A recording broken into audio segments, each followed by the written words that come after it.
semana han trabajado, ya que nuestra preparación es permanente. Miren, ya en la semana presente veremos lo ligado a población peruana, parte 2. Ustedes recordarán que en la semana anterior vimos demografía, ¿no? Parte 1, donde abordamos los indicadores demográficos, que la natalidad, la mortalidad, también se vio la pirámide, ¿verdad? Que muestra nuestra población cómo se encuentra estructurada. Pero ahora, en la parte 2, veremos otros aspectos de nuestra población. Y partimos ahora mismo, chicos. Miren, iniciamos con el aspecto de la población por área de residencia.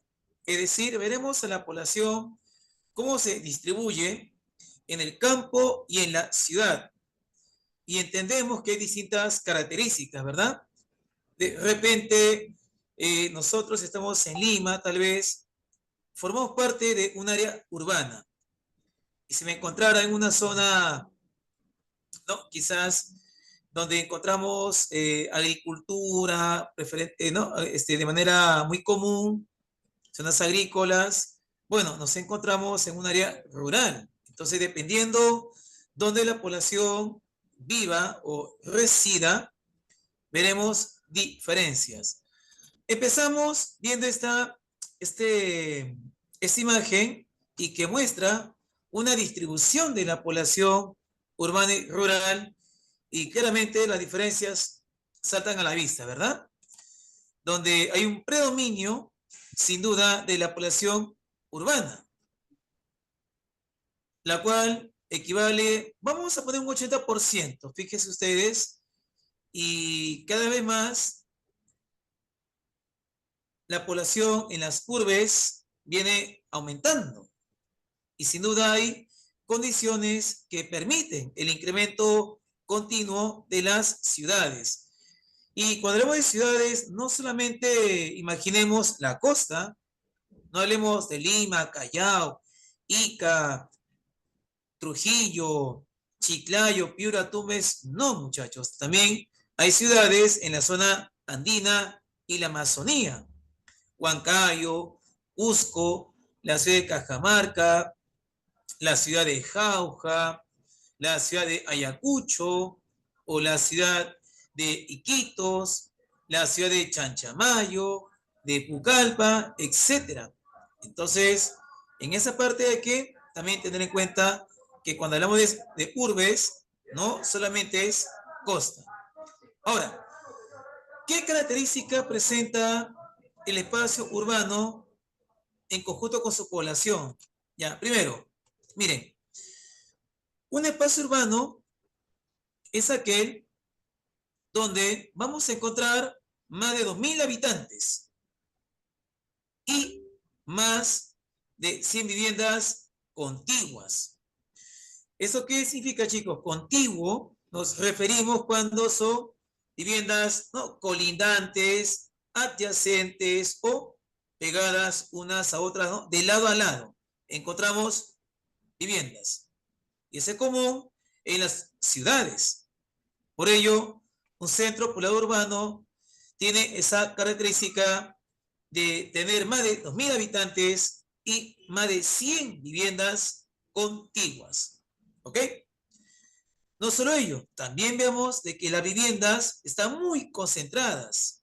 Recuerda, las zonas urbanas tienen una alta densidad, ¿verdad? Hay muchos pobladores por kilómetro cuadrado y por ello viviendas concentradas en gran número. Y un espacio urbano es aquel que se caracteriza por un crecimiento hacia arriba, un crecimiento vertical, porque es común encontrar edificios, los complejos habitacionales. Entonces, es algo característico de las urbes, donde cada vez hay un boom inmobiliario, porque como ustedes saben, las ciudades también tienen una mayor población absoluta. Aparte de población relativa y también encontramos una gran cantidad de población absoluta. ¿Y eso qué implica? Demanda de viviendas. Y por eso cada vez tú habrás visto cómo compran un terreno y construyen, ¿no? Por ahí un pequeño edificio de 4, 5, 6 pisos para poder alquilar departamentos o mini departamentos, porque en las ciudades, como hay gran cantidad de habitantes, ellos demandan también una vivienda y un crecimiento vertical, como sabemos.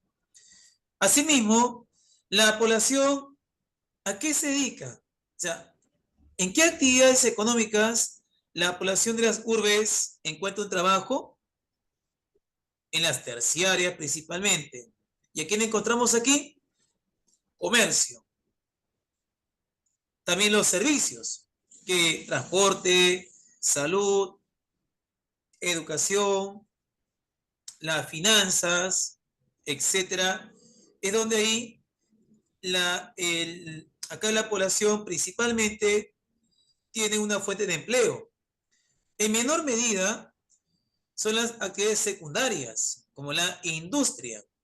También hay un grupo importante de personas que trabajan en el rubro industrial. Asimismo, las zonas urbanas son las que atraen inmigrantes. ¿Por qué? Ustedes saben de que en las urbes, uno, cuenta con servicios básicos, ¿verdad? Hay una mayor oferta laboral y también, ¿no?, la infraestructura moderna que va a poseer. Eso va a permitir una continua llegada de personas de otra parte del país o de otro país inclusive. Por eso, ¿recuerdas? Las zonas urbanas son muy pobladas porque reciben inmigrantes. Y eso permite de que en las ciudades también se tenga una alta mano de obra. Hay una gran cantidad de personas que llegan por ¿Cuál motivos capítulo? laborales, principalmente. No, ya, está ahí, está ahí. Por eso vemos nosotros aquí, ¿no?, esas cualidades. Asimismo, la natalidad, la fecundidad y mortalidad son bajas debido, bueno, a que el ritmo de vida influye mucho, muchachos. Y ciertas mejoras en el servicio de salud, los servicios básicos también permiten que la mortalidad haya caído. Y por lo tanto, también es una cualidad de las zonas urbanas. Le podemos añadir también ahí de que la población en mayor medida es joven, muchachos. Porque, ¿recuerdas? Los inmigrantes son jóvenes que por motivos laborales, estudios, etc., son los que llegan a las ciudades. Por eso, el grupo predominante serán los jóvenes en las zonas urbanas. Asimismo, el costo de vida es mayor, como sabemos. Y también hay una mayor contaminación, en lo que nosotros podemos observar en las urbes. Ah, y me olvidaba, también en tu ciudad, tú observarás de que hay personas que llegan de distintas partes del país.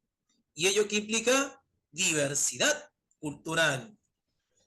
Y eso permite poder interactuar con personas de distintos puntos del Perú y poder conocer su cultura, tradiciones, festividades. O sea, nosotros nos enriquecemos también con el aporte cultural que llega de distintas partes del Perú.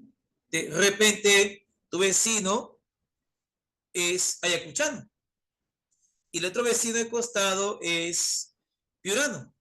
Y así, vamos nosotros también, vamos a poder interactuar con, con una población que llegó de distintos puntos de Perú por motivos laborales principalmente.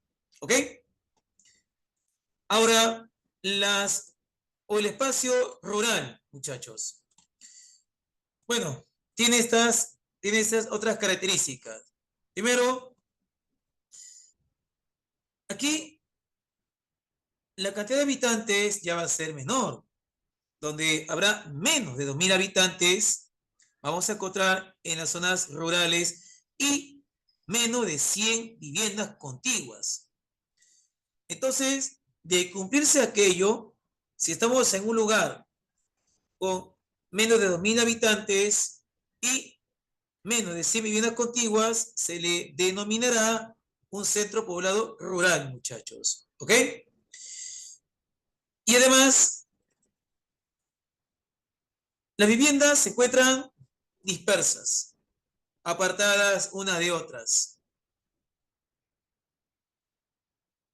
Motivo, porque como ustedes sabrán, encontramos aquí la vivienda y ellos tienen muy cerca sus zonas agrícolas, zonas ganaderas, lo que le permite mantener una distancia con la casa siguiente, que no es contigua, ¿verdad? Habrá que caminar para llegar a la vivienda más cercana, porque las zonas rurales crecen de forma horizontal, se van extendiendo cada vez más.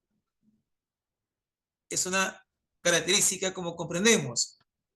Asimismo, la población, ahora, ¿a qué se dedica principalmente? Las primarias, destacando o la que genera más trabajo en las zonas rurales es la agricultura.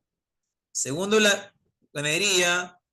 Tercero, la artesanía. Y después otras más. La silvicultura, la minería, etc. Entonces tenemos las diferencias, como puede darte cuenta, con las zonas rurales. De igual forma, de estos espacios es donde la población suele salir, porque hay carencia, muchachos. No olvidemos que acá los servicios son muy limitados o deficientes, o en muchos casos carecen de servicios básicos.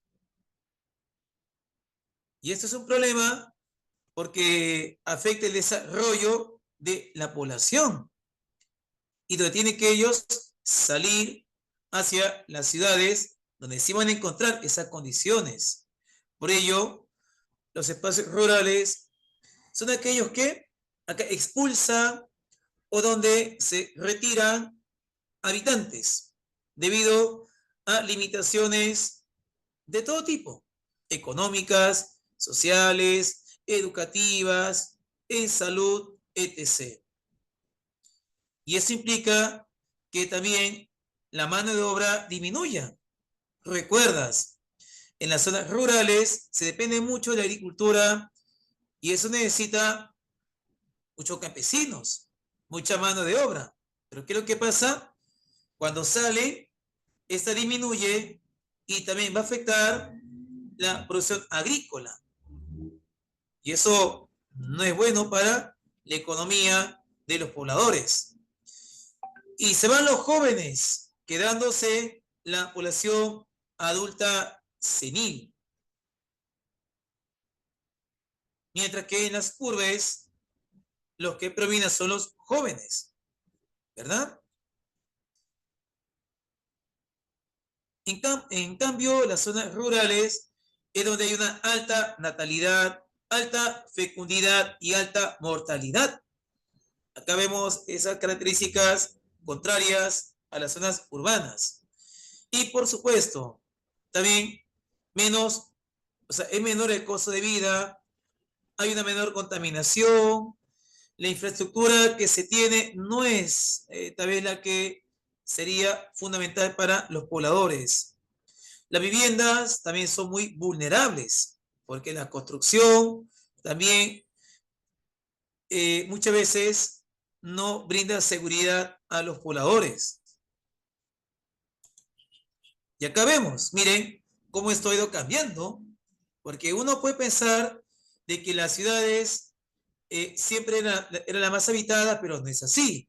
Si se dan cuenta, en los años 40, las urbes, o perdón, las zonas rurales equivalía casi el 65% del total de peruanos vivía en el campo.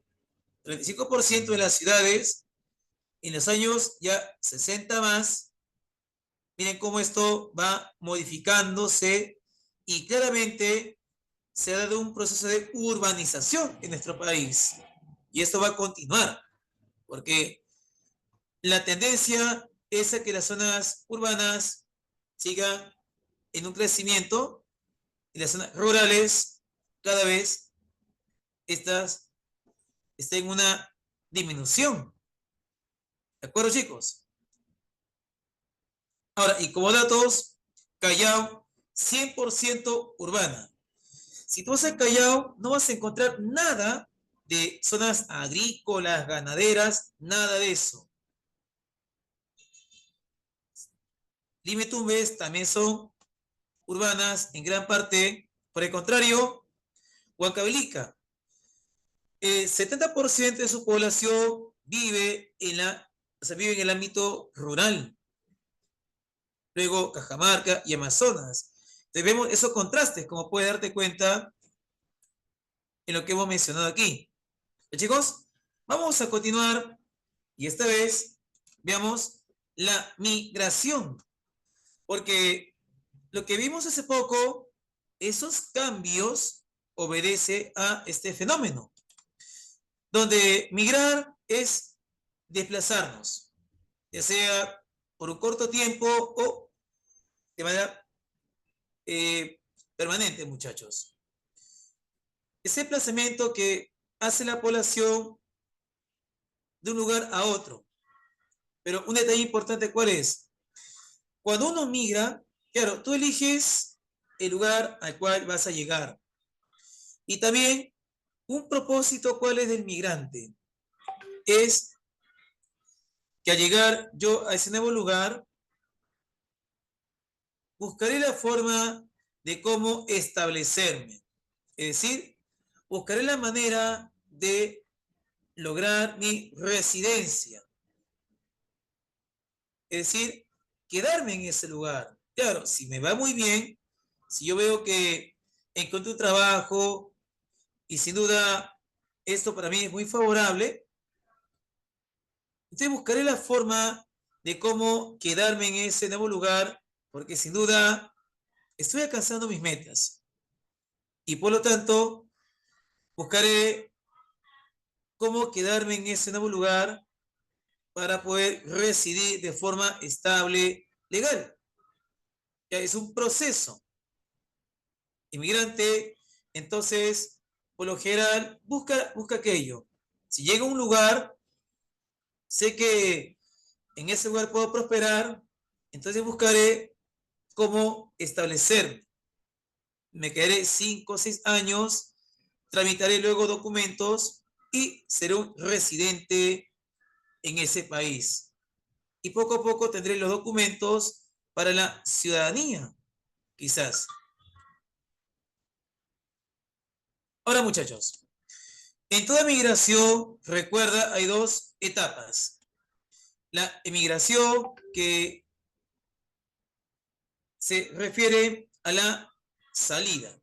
Cuando nosotros abandonamos nuestro lugar natal, nuestro lugar de origen, al momento de abandonar ese espacio, nos convertimos en emigrantes. ¿Emigrantes para quién? Para los pobladores de ese lugar. Es decir, si yo soy piurano y decido salir de mi ciudad, para los piuranos, yo seré un emigrante, porque estoy abandonando el lugar natal al cual yo pertenezco. Salgo, emigrante para los piuranos. Llego a Lima y seré un inmigrante.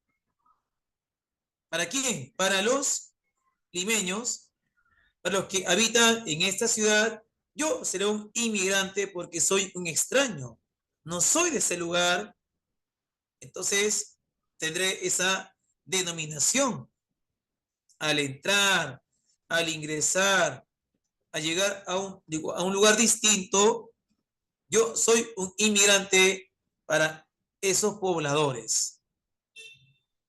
Entonces siempre se van a dar esos dos momentos. ¿Está bien? Ahora recordemos también, según lugar de destino, la interna y también la externa, ¿verdad? Bueno, como bien sabemos, la interna implica movernos continuamente dentro de nuestras fronteras,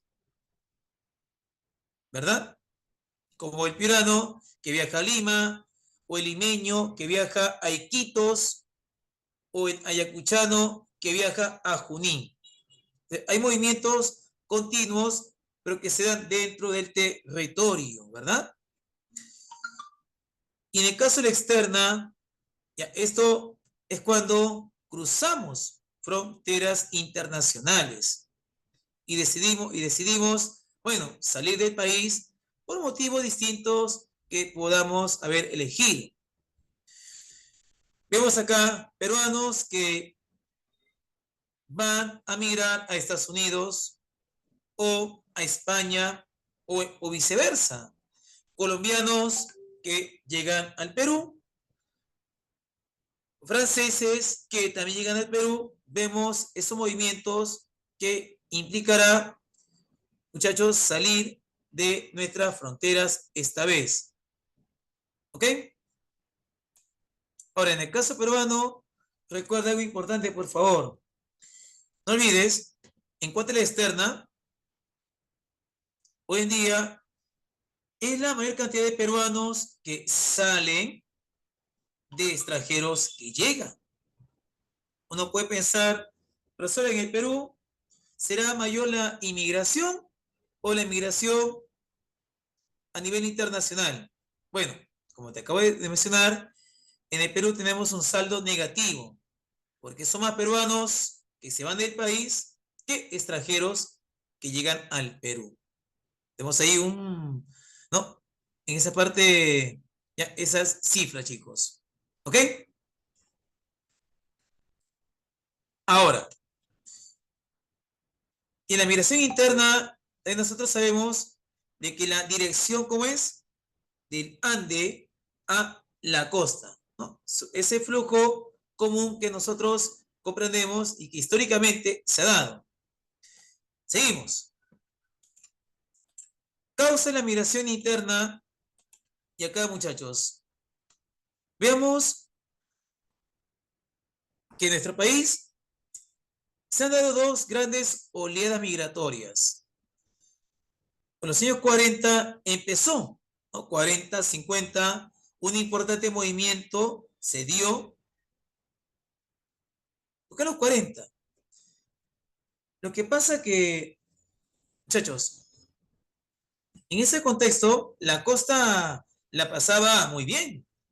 Había como que una cierta modernidad, un crecimiento económico se estaba manifestando en la costa peruana.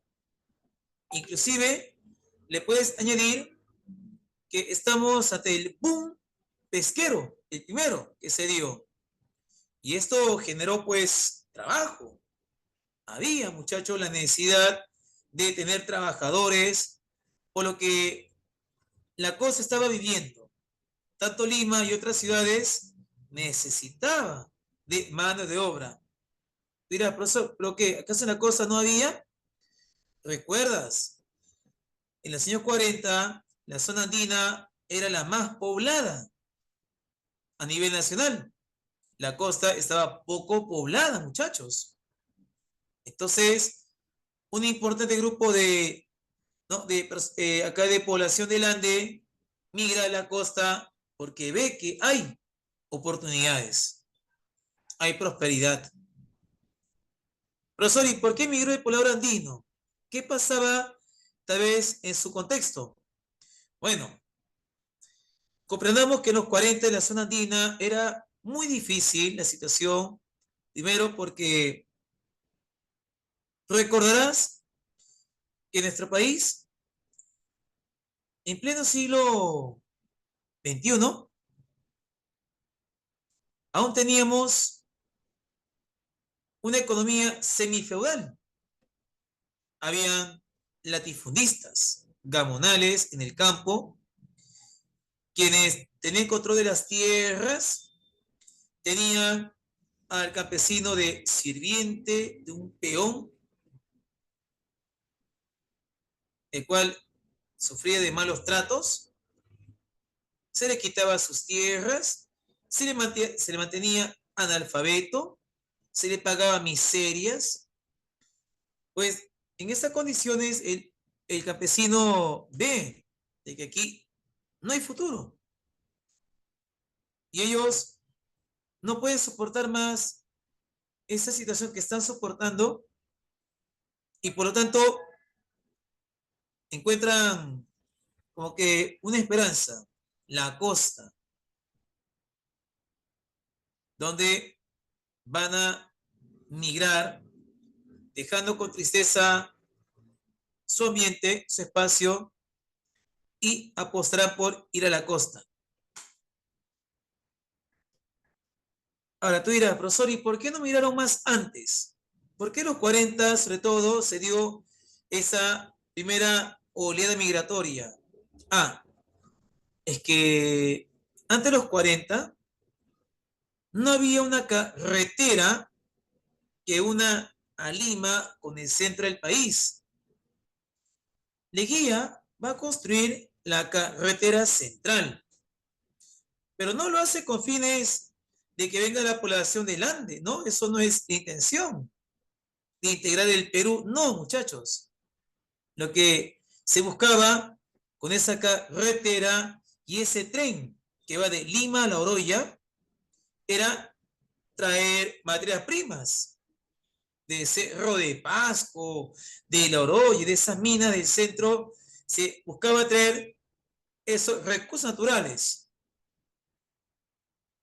Esa era la intención. Pero ustedes saben de que mientras van, ¿no?, a la zona andina, esos camineros comentan, ¿no? O sea, comienza a conversar y dice, en la costa, ¿no? Hay crecimiento, hay trabajo. Y eso como que motiva a los pobladores campesinos, ¿no? Se están informando de lo que está pasando en la costa. Entonces, esta carretera va a permitir también la llegada importante de población del centro, principalmente hacia la capital.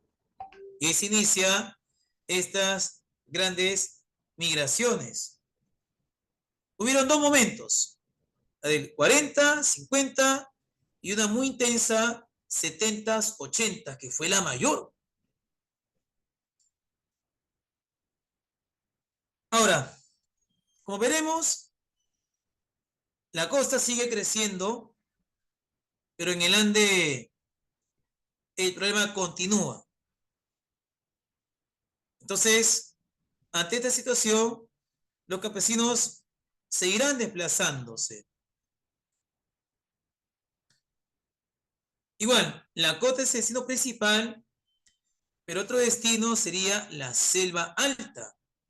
Y sí, muchachos, entonces se va a dar un proceso llamado la selvatización, porque la selva no estaba tan poblada y requería de mano de obra. ¿Y esta de dónde llegará? Del Ande. Y la selva comienza también a aumentar su población con la llegada de pobladores del campo. Si en la selva se dio la selvatización, allá por los años 70, 80, en los años 40 se dio la litoralización o la costeñización. ¿Qué es eso? El proceso que provocó el aumento de la población en la costa y que fue producto de la migración del Ande. Y por si fuera poco, van a surgir también movimientos armados, un conflicto interno que se tuvo, muchachos. Esos movimientos, ¿no? Senderista, terrorismo, aunque término que también se suele utilizar un término quizás no más formal, es el de violencia sociopolítica, el cual también provocó terror allá en Ayacucho, Huancavelica, Apurímac, Cusco, Junín, donde estos grupos se impusieron y sembraron, sin duda, acá, muchachos, miedo en los pobladores. Y eso también provocó una gran salida de pobladores del Ande.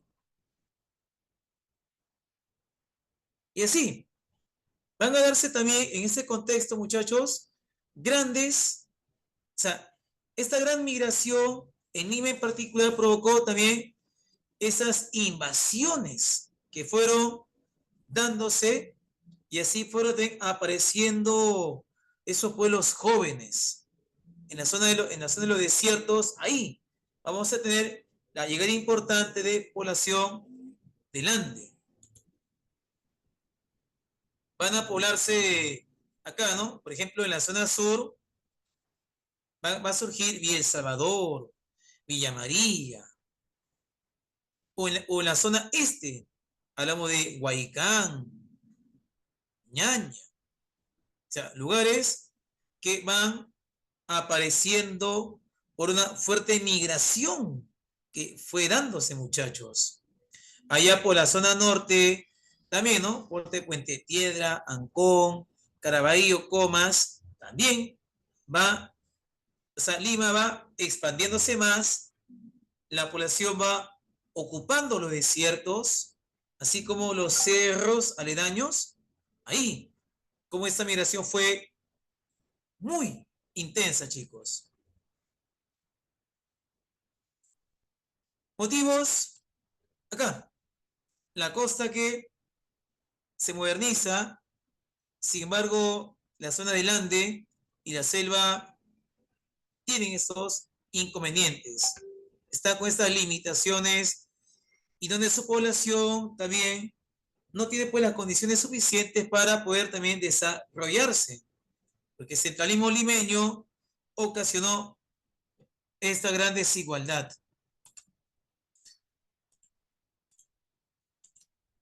Y consecuencias de la migración interna, acá vemos también nosotros,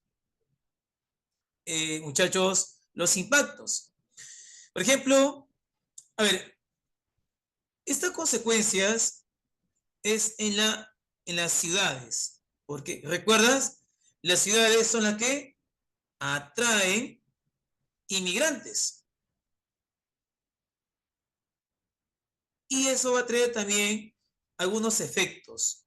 Entre ellos, acá encontramos, aquí lo que va a pasar, una primera consecuencia, muchachos, es el crecimiento urbano, donde van a aparecer muchos pueblos jóvenes o los asentamientos humanos, ¿verdad? Pero eso implica de que las ciudades fueron creciendo, se fueron extendiendo más sin una mayor planificación. Muchas ciudades crecieron sin un diseño urbanístico. Por eso vemos que acá en Lima hay un caos porque,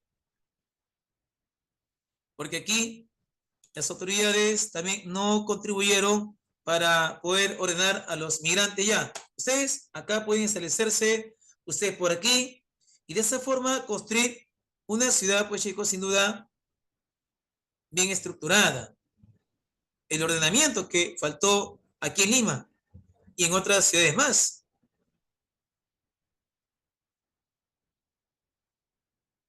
Y no solo eso, porque también vemos nosotros que hay zonas muy humildes, ¿verdad? Muy precarias, y encontramos claro, los pueblos jóvenes, ¿no? Que están iniciándose y donde sus pobladores, sin duda, enfrentan distintos problemas.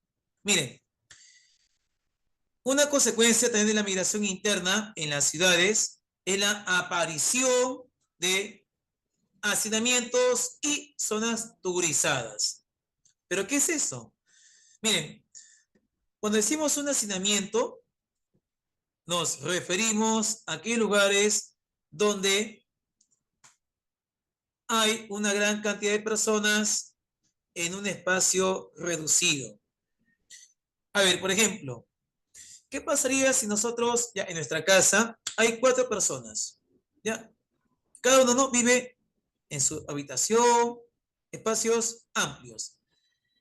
Ahora, pero llegarán parientes de provincia, otra parte del país, que lleguen 3 familiares. Un cuñado, el abuelito y por ahí un primo. De 4 habitantes, ahora son 7 que viven en esa casa. Y como que los espacios van poco a poco reduciéndose. ¿Qué pasaría si de repente tu hermano, no, tiene su compromiso y va a vivir con su pareja y tiene un niño? Ya serían 9 personas. Y sin duda, tu vivienda se hacinó porque como que hay una gran cantidad de personas en ese lugar. Porque hacinamiento significa amontonamiento. O sea, vemos un número alto para un espacio no tan extenso. ¿De acuerdo? Un lugar que sobrepasa su capacidad. Y se lo ve tugurios en lo que ves en la imagen. Los tugurios, muchachos, lo entendemos como zonas o núcleos de pobreza. Porque si vemos las viviendas, la construcción es muy deficiente. Por ahí no de madera, triple plásticos, poliesteras, calaminas. Una vivienda que no ofrece mayor seguridad. ¿Tú te imaginas? En un sismo, esto fácilmente colapsa y puede provocar daños a sus habitantes. Entonces, en una zona tuburizada, las viviendas tienen una deficiente construcción. No solo eso, no cuentan con servicios básicos. Aquí no habrá agua potable, no habrá alcantarillado o electrificación. En cuanto a la economía, aquí muchas veces no se alcanza a un sueldo mínimo, porque los padres pueden trabajar, ¿no?, de forma ambulatoria, algo informal, y los ingresos también no son suficientes, provocando en los niños problemas de desnutrición, o muchos no van al colegio porque están a una distancia. Entonces, todo eso implica un tugurio, zonas donde hay una extrema pobreza y donde la población vive en condiciones acá no muy favorables. ¿De acuerdo? Para que no te confundas, cuando decimos hacinamiento, entiéndelo como la parte cuantitativa. O sea, cuántas personas viven en un lugar y con estas sobrepasan la capacidad.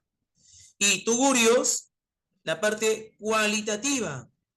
¿En qué condiciones vive la población?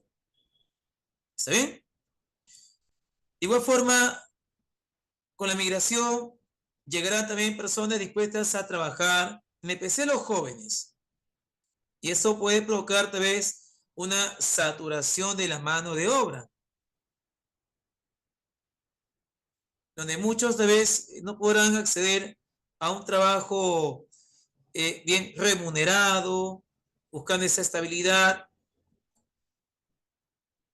y lo que puede también motivar a que muchos de ellos puedan también, ¿no?, autogenerarse un empleo, no puedan emprender o también ingresar al mundo, ¿no?, de lo que es las ventas, el comercio.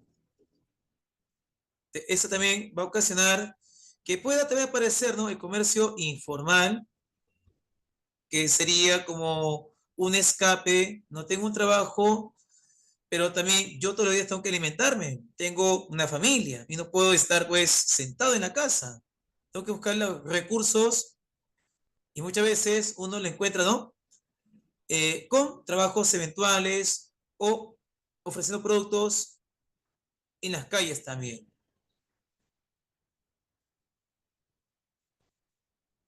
Y también, como vemos, muchas veces los servicios no llegan a estos lugares.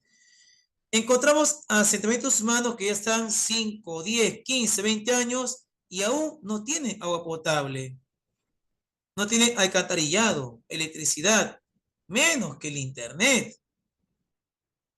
Entonces, eso también dificulta un desarrollo de sus pobladores porque ya en todo ese tiempo y de que las autoridades no atiendan sus demandas, eso pues implica el poco interés, la poca voluntad o tal vez de que no les interesa atender las demandas urgentes de los pobladores que claman, al menos ser vistos, claman una atención y que también accedan a los servicios como también otros le acceden.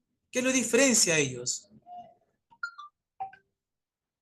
Pero muchas veces vemos aquí de que la sociedad o las autoridades excluyen, apartan a las poblaciones que sin duda por su condición social y económica no se les toma en cuenta. Veamos esta parte, muchachos. La distribución poblacional por región geográfica, veremos los cambios que se han dado. Si tú observas en la costa, en los 40 concentra 28% del total de peruanos.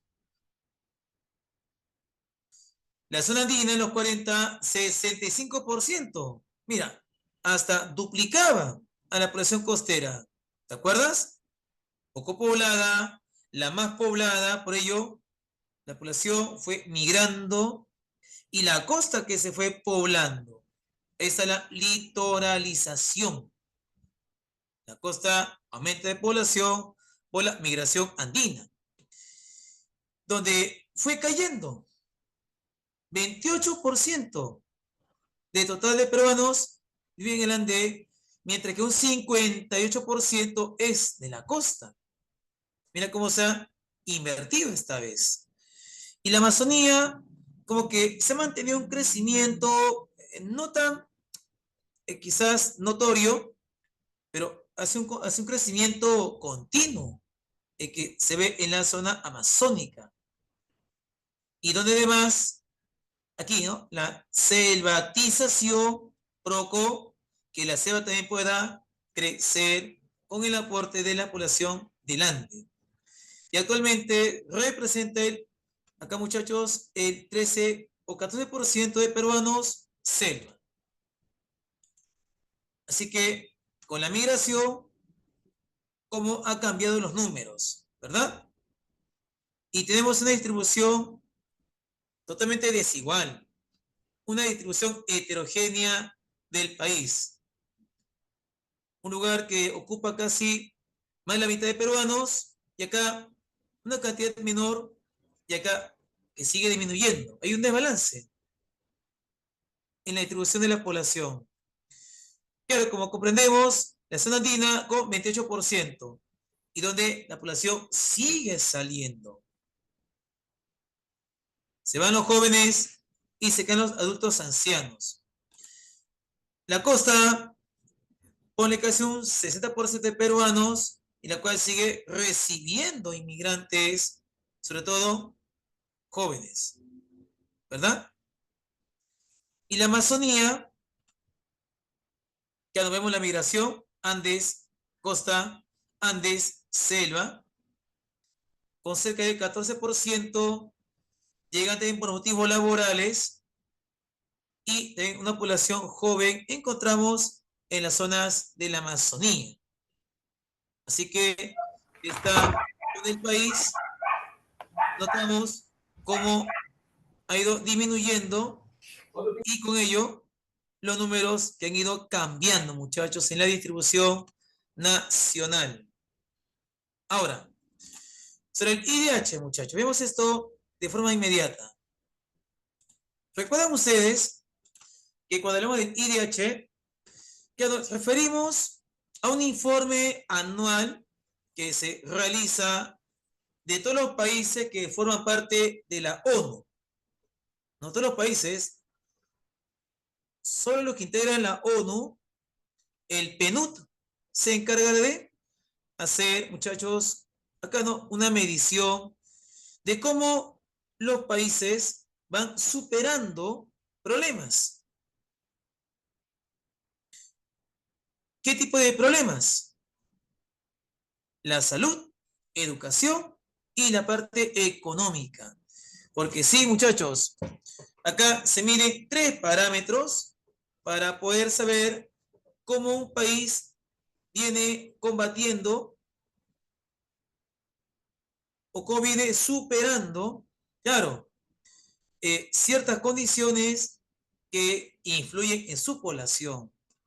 En cuanto a la salud, tenemos aquí, ¿no?, la esperanza de vida al nacer, o lo que también llamaremos una vida larga y saludable. Y esto tiene que ver con el promedio de edad de las personas fallecidas en un país. O más, sería sobre todo el promedio de edad que viven las personas. ¿Sí? Que viven las personas en un determinado país. Ahora, en el caso peruano estamos con 73. Ha habido un aumento, porque en el 93 nuestra esperanza de vida era de 65 años. En el 2017, bueno, llegó hasta 73. Ha habido, bueno, una cierta mejoría. En la educación, ahora acá se mide el nivel de alfabetización adulta y nivel estudios básicos, ya sea, ¿no?, tanto tu primaria, tu secundaria y estudios superiores. Aquí medimos esas tasas de personas matriculadas en los 3 niveles educativos.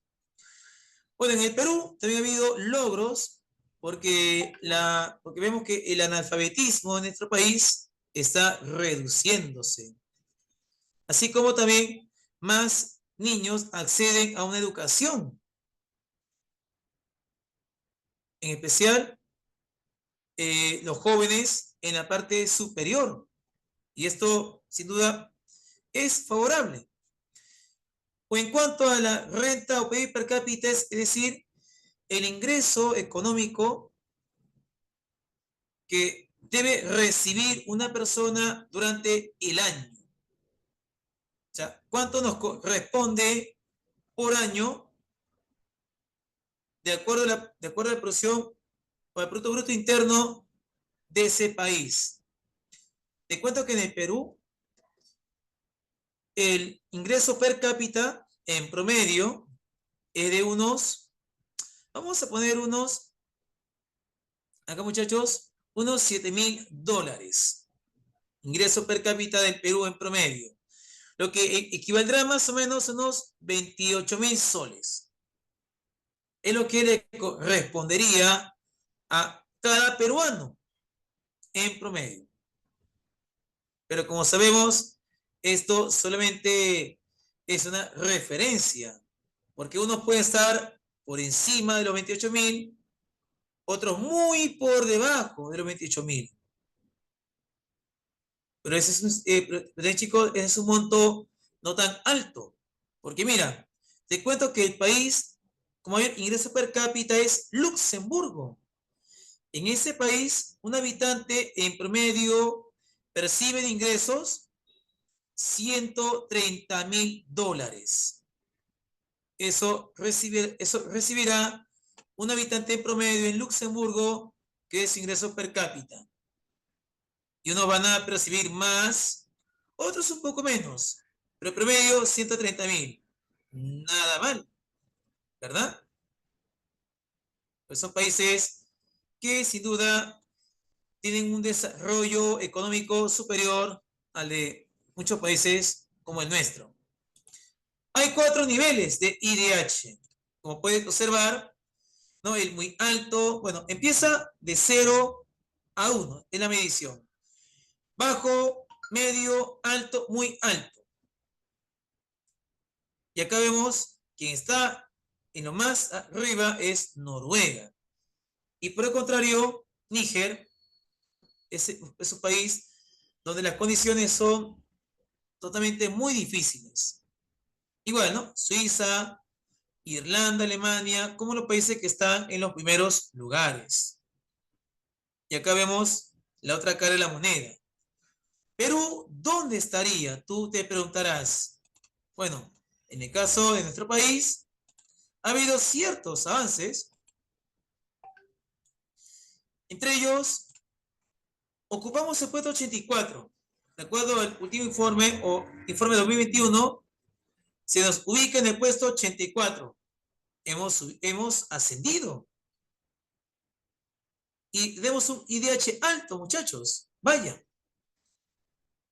Y uno puede tal vez decir, estamos muy bien.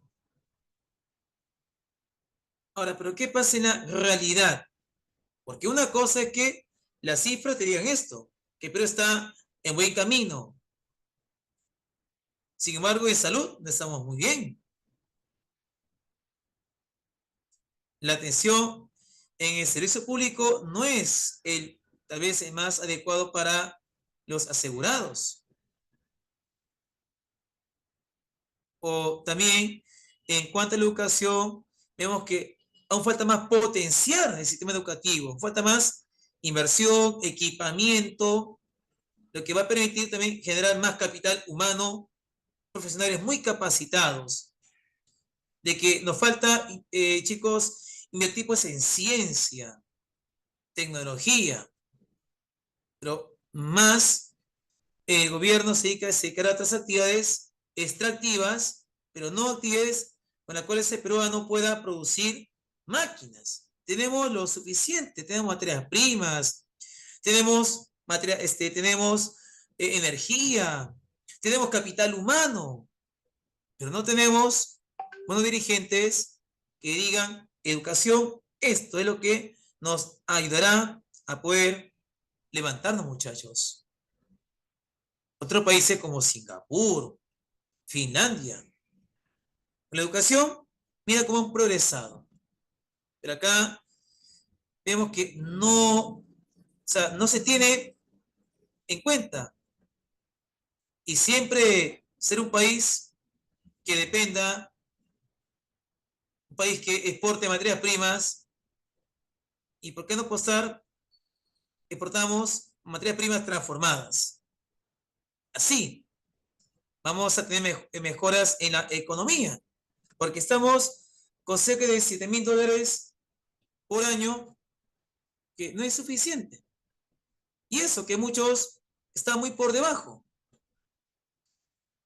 Vemos aquí Cajamarca, que acá vemos nosotros un ejemplo donde la costa tendrá, ¿no?, mayor IDH, como sabemos, o mayor nivel, ¿no? Y las zonas del Ande, miren, ¿no?, los contrastes. O sea, estamos en el mismo Perú, inclusive esto también puede ser Lima, pero vemos, ¿no?, una diferencia tremenda. Dos realidades en nuestro país, y lo que ocasiona muchas veces acá, ¿no?, rencillas en cuanto, ¿no?, ¿por qué Lima todo? ¿Por qué y nosotros cuándo? Y eso no es posible, poder vivir apartados. ¿Tú te acuerdas de una frase que dijo Alan García cuando pasó el baguazo? Dijo así, ¿no? En Amazonas, ustedes son ciudadanos de tercera categoría. Pues, o sea, con eso ya queda entender. No, no, ustedes son menos importantes, ustedes esperen lo último. O sea, ya un presidente que se exprese de esa forma elitista, ya entendemos de por qué no se da la atención que merece los pueblos andinos, amazónicos.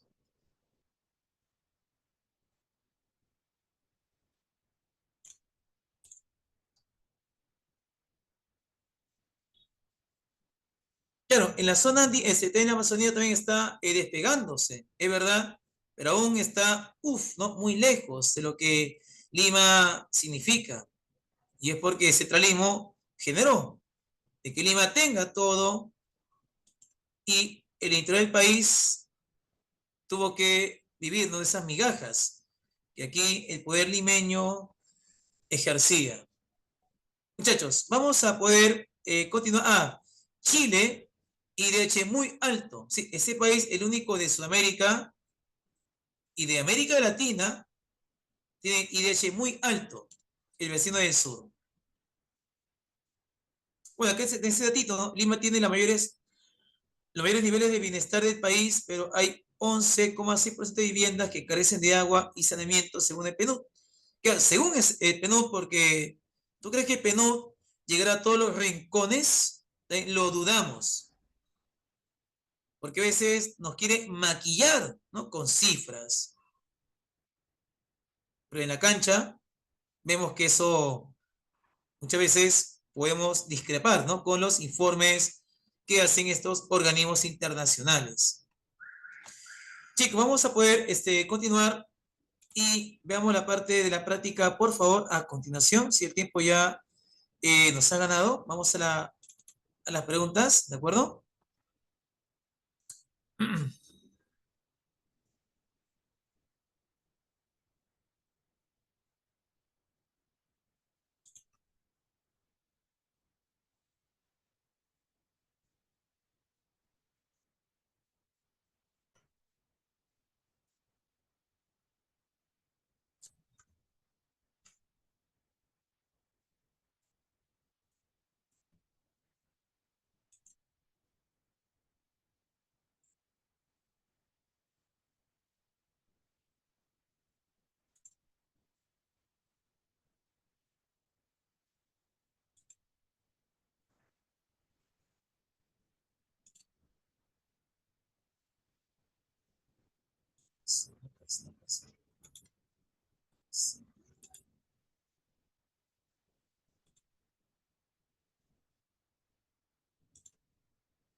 Ya, veamos aquí, chicos, esta parte.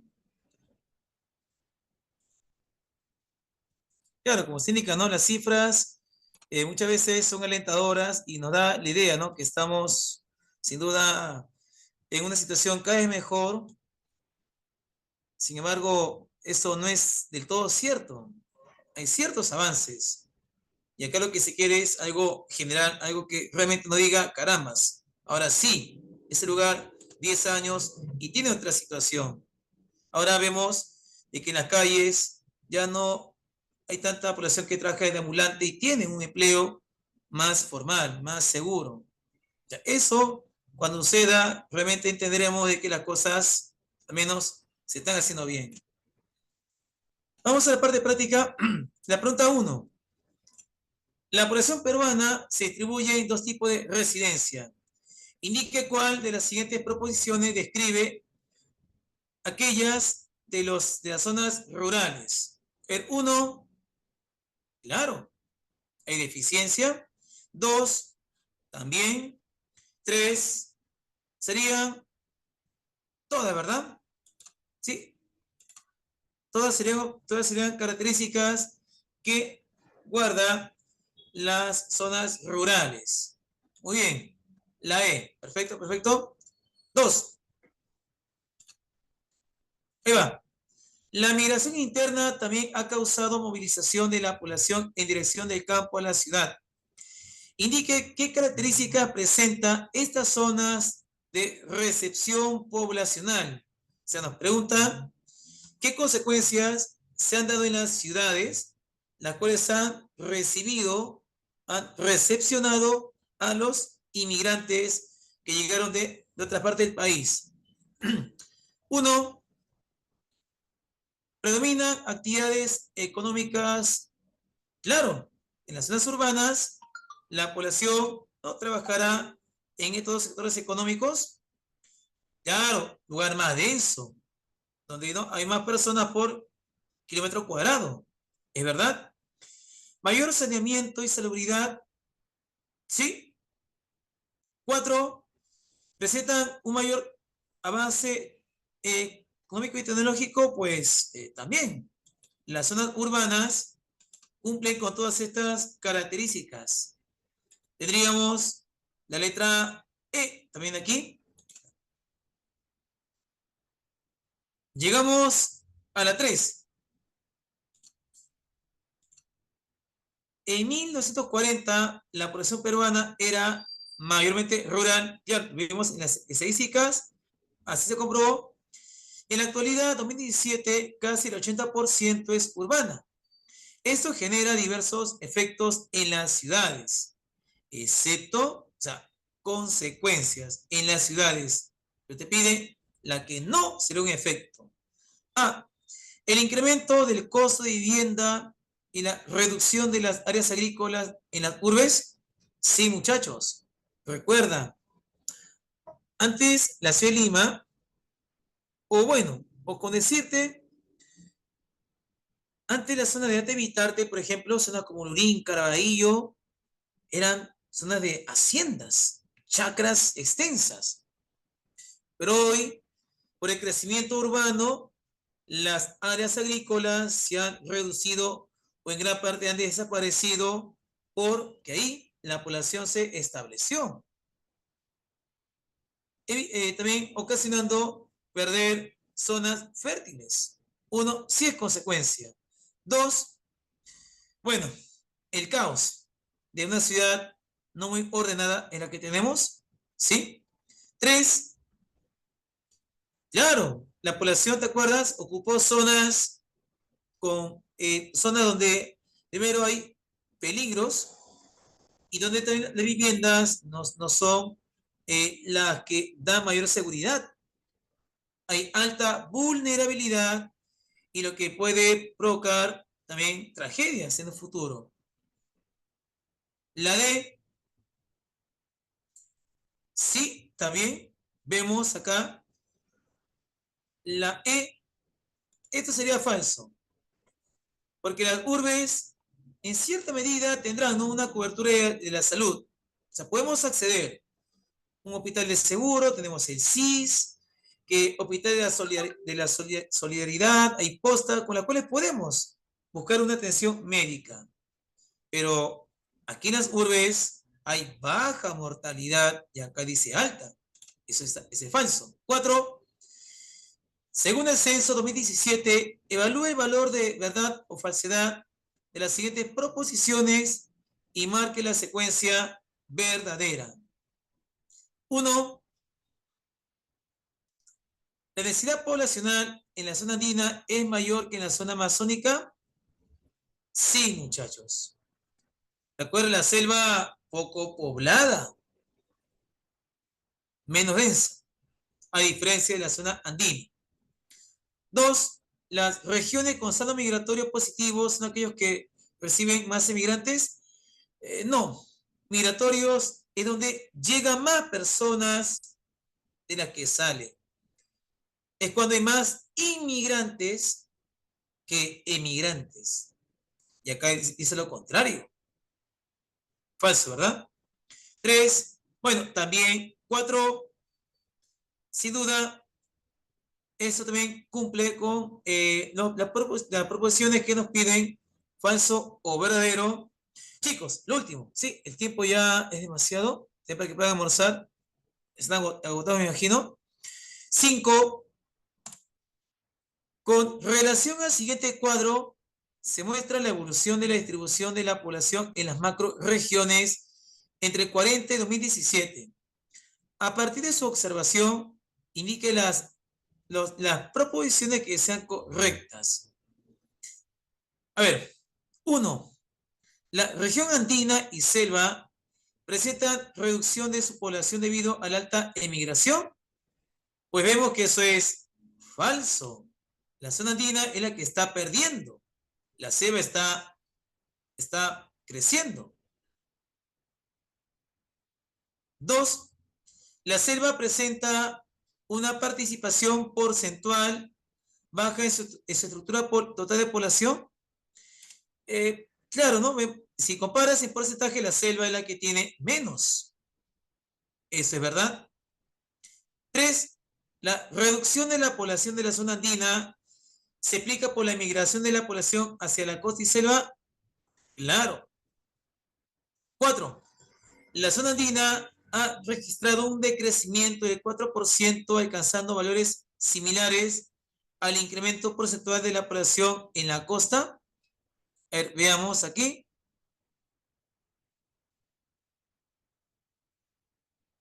Ya, si vamos a hacer el último punto, mira, 32, 28, 4. Y de aquí 54, 58, 4.